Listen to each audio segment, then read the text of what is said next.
Не, сега тоа не работи целосно.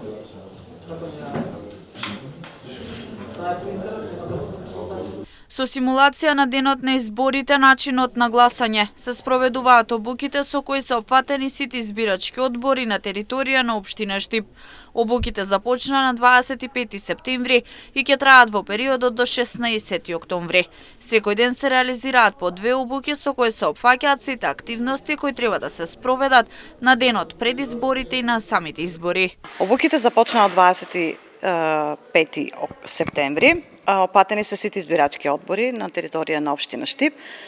Секој ден се одржуваат по 2 обуки од 10 часот и од 2 часот. Посетеноста е многу добра, значи ние сме 20 обучувачи и ги опфаќаме сите активности што избирачкиот одбор треба да ги има како на денот пред изборите, така и на денот на изборите, значи почнувајќи од гласањето кај болни и немоќни и се до сите активности во текот на изборниот ден, собирањето на гласачкото место во 6 часот, потоа сите активности кои следуваат во периодот од 6 до 7 и отварањето на гласачкото место.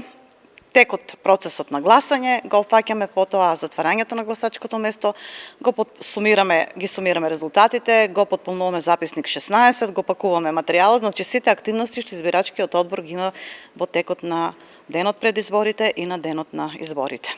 Во обуките се вклучени сите лица кои ќе бидат дел од избирачкиот процес. Во обуките се вклучени сите лица, сите членови на избирачките одбори, председател, заменик председател, членови и заменици членови. Обуките ќе траат до 16 октомври. Претежно оваа година избирачките одбори се нови, меѓутоа има и стари членови со цел да се сподели искуството и да се помогне на помладите успешно да си ја завршат задачата. Со помош на обуките кои се спроведуваат речиси цел месец, лицата вклучени во изборниот процес се учат на сите активности со цел изборниот ден и денот претходно да поминат без проблеми.